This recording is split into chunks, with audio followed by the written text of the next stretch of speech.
दुमका से दो पॉजिटिव मरीज मिले हैं। कोरोना पॉजिटिव मरीज मिले। सीधे चलेंगे हम रिम्स, जहां हमारे सहयोगी सत्यव्रत किरण हमारे साथ लाइव जुड़े हुए हैं। सत्यव्रत, क्या जानकारी हमारे पास जो जानकारी पहुंच रही है? दो की पुष्टि हो गई है और एक रांची से है जिसकी पुष्टि अभी नहीं हो पाई। आपके पास क्या सूचना है? नहीं, बिल्कुल सारिफ, जो कहा आपने वो सही है कि दो कोरोना के जो पॉजिटिव मरीज हैं उनकी थोड़ी देर पहले पुष्टि हुई है और वो दुमका से बताए जा रहे हैं। वहीं एक और कोरोना के पॉजिटिव मरीज की पुष्टि हुई है। फिलहाल अब तक कंफर्म नहीं आया है, लेकिन जो सूत्र बता रहे हैं कि वो जो व्यक्ति है एक जो है वो हिंद पीढ़ी का ही रहने वाला है। यानी कि सारिफ, अगर बात करें तो आज अभी तक कोरोना के 9 पॉजिटिव मरीजों की पुष्टि हो चुकी है, जिसमें 7 हिंद पीढ़ी के रहने वाले हैं और 2 दुमका से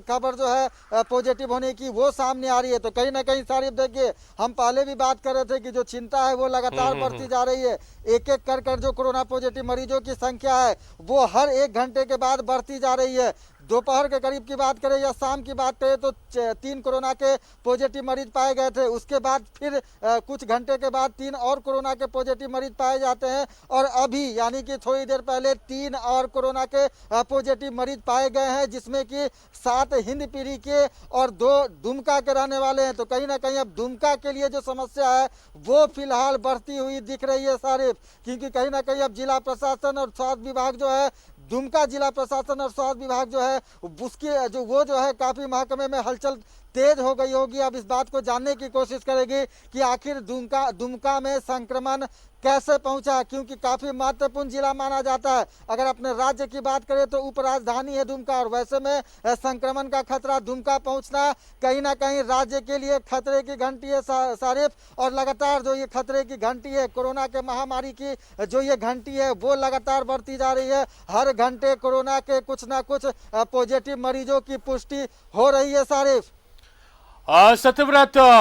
एक लंबा वक्त गुजरा है लॉकडाउन में, तमाम बॉर्डर सील कर दिए गए हैं। बावजूद इसके इतने दिनों के बाद पॉजिटिव मरीज दुमका से मिल रहा है। डॉक्टर्स मानते हैं 2 से 14 दिन क्वारंटाइन की जो अवधि रहती है, 2 से 14 दिन के अंदर अंदर आपके अंदर जो लक्षण है, जो सिम्टम्स है वो आ जाते हैं। मगर दुमका में इतने सख्ती के बाद, जब लॉकडाउन है, बॉर्डर सील है और उसके बाद अगर मरीज मिल रहा है, तब क्या ये माना जाए कि चोरी छुपे बॉर्डर क्रॉस किया है? अगर संक्रमित व्यक्ति अगर दूसरे राज्य से आया है तो या तो ये माना जा सकता है, या फिर ये माना जा सकता है कि अब 2 या 14 दिन की जो बात डॉक्टर्स कर रहे हैं उससे अब दायरा बाहर निकल गया है। ये महीने भर भी चला जाता है कि महीने भर बाद भी आपके अंदर सिम्टम्स आ सकते हैं।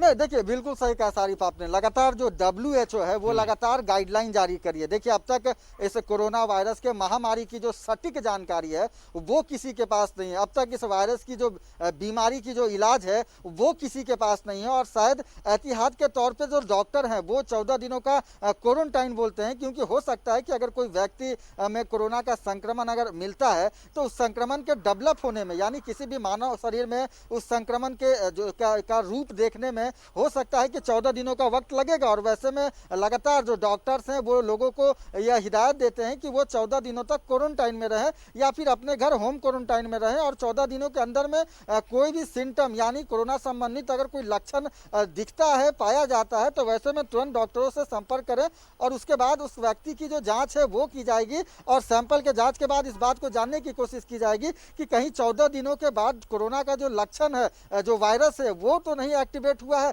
तो फिलहाल देखिए, अब तक इस बात की सटीक जानकारी नहीं है। लेकिन जो दूसरा बात आपने कहा सारिफ कि दुमका जैसे जिले में कोरोना का पॉजिटिव मरीज वो भी इतने दिनों बाद पाया जाना, ये कहीं ना कहीं अब जिला प्रशासन, दुमका जिला प्रशासन के लिए एक बहुत बड़ी चुनौती होगी, क्योंकि अब उसे इस बात की जानकारी लेनी होगी कि आखिर जो व्यक्ति दुमका में कोरोना का पॉजिटिव पाया गया है, जो 2 व्यक्ति की सूचना आ रही है कोरोना पॉजिटिव होने की, आखिर वो व्यक्ति किस पॉजिटिव मरीज के संपर्क में रहा था, क्या उसका कोई ट्रैवलिंग रिकॉर्ड था? जैसा आपने कहा कि हो सकता है कि लगातार जिस तरह से लोग चोरी छुपे या फिर किसी ना किसी जुगाड़ के बहाने जो है वो पहुंच रहे हैं अपने जिले में, तो हो सकता है कि जो 2 लोग हों वो हो सकता है कि किसी दूसरे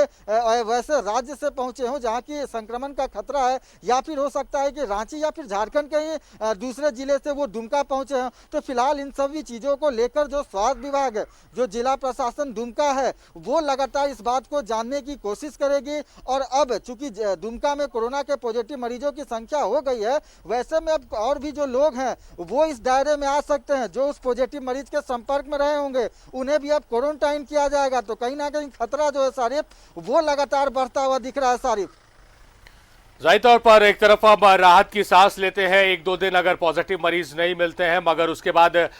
जो सूरत हाल देखने को मिल रही है वो ये है कि नए पॉजिटिव मरीज मिल रहे हैं और जो जिले अभी तक अनटच थे, जहां पर एक भी कोरोना पॉजिटिव मरीज नहीं था, वहां से भी मरीज मिलने शुरू हो गए हैं। और एक बड़ा सवाल है कि क्या जिस तरह से बॉर्डर सील कर दिए गए हैं, जिस तरह से लॉकडाउन का सख्ती से पालन कराया जा रहा है, इसके बाद भी अगर ट्रैवल कर कर कोई लोग पहुंच रहे हैं और वो संक्रमित पाए जा रहे हैं, तो उन तमाम इंतजामातों पर सवाल उठना लाजमी है कि या तो इंतजाम मुकम्मल नहीं है या फिर उतनी सख्ती नहीं है कि लोग नियमों का, कायदों का पालन नहीं कर रहे हैं। जो दुमका में 2 मरीज मिले हैं, अब ये जानने की आवश्यकता, ये देखने की आवश्यकता है कि वो कहां से ट्रैवल कर कर आए हैं, कहां से वो संक्रमित हुए। अगर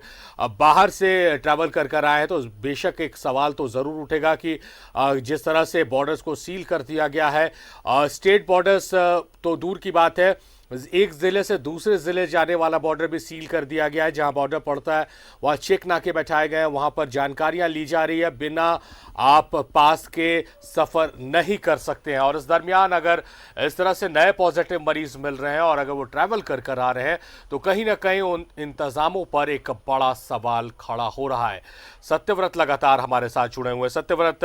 जिस तरह से हिंदपीढ़ी में जो मरीज मिल रहे हैं, हिंदपीढ़ी में जो मरीज मिल रहे हैं वो ज्यादा चिंता नहीं बढ़ा रहे हैं, क्योंकि हिंदपीढ़ी को ऑलरेडी हॉटस्पॉट घोषित कर दिया गया है, वहां से पॉजिटिव मरीज लगातार मिल रहे हैं। तो एक मरीज या दूसरे मरीज किसी के भी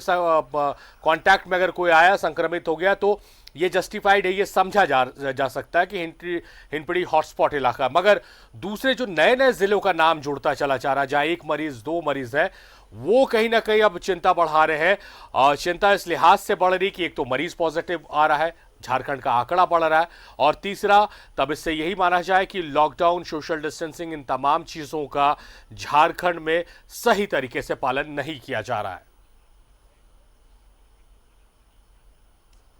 नहीं, देखिए बिल्कुल सही कहा सारिफ आपने कि भले ही हिंदपीढ़ी में लगातार कोरोना पॉजिटिव मरीजों की संख्या बढ़ रही हो, लेकिन जिस तरह से हिंदपीढ़ी मोहल्ले को पूरी तरह से सील कर दिया गया है, कंटेनमेंट जोन बना दिया गया है, तो अब कहीं ना कहीं ये बात तो प्रूफ हो रहा है कि हो सकता है कि मतलब हो सकता है सारिफ कि जो संक्रमण है वो हिंदपीढ़ी मोहल्ले में ही सिमट कर रह जाएगा, क्योंकि जो भी संक्रमित पाए जा रहे हैं वो किसी न किसी तरह से पॉजिटिव मरीज के संपर्क में रहे हैं, और वैसे में जो वो है वो हिंदपीढ़ी मोहल्ले के रहने वाले हैं। तो हिंदपीढ़ी मोहल्ले को सील करने का जो उद्देश्य था यही सारिफ कि कहीं उस मोहल्ले से संक्रमण निकलकर दूसरे मोहल्ले में नहीं चला जाए और रांची का जो लगभग इलाका है वो संक्रमित नहीं हो, इसलिए उस पूरे मोहल्ले को सील कर दिया गया था, रेड जोन बना दिया गया था। किसी भी व्यक्ति को हिंदपीढ़ी मोहल्ले से बाहर या किसी भी बाहर वही व्यक्ति को हिंदपीढ़ी मोहल्ले में जाने की इजाजत नहीं दी जा रही है। शायद ये जिला प्रशासन के द्वारा ये जो निर्णय लिया गया था काफी महत्वपूर्ण है, लेकिन जिस तरह से नए नए जिले शामिल हो रहे हैं सारिफ, आप देखिए जिस तरह से जो लॉकडाउन में छूट की बात हुई थी, केंद्र सरकार ने जो लॉकडाउन में छूट की बात कही थी,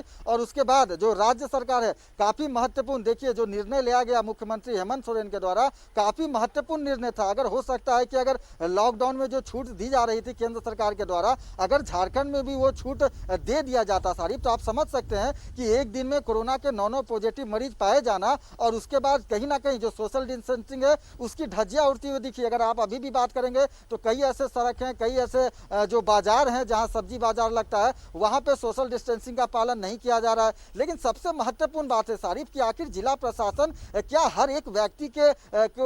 को निगरानी करेगा? क्या लोगों का अपना खुद का सामाजिक दायित्व तो नहीं बनता है कि अगर वो अपने घरों से बाहर निकल रहे हैं तो सोशल डिस्टेंसिंग का पालन करें, जो मास्क है उसका इस्तेमाल करें? तो वैसे में जरूरत है कि लोग भी जो है वो जागरूक हों, और जो एक भारतीय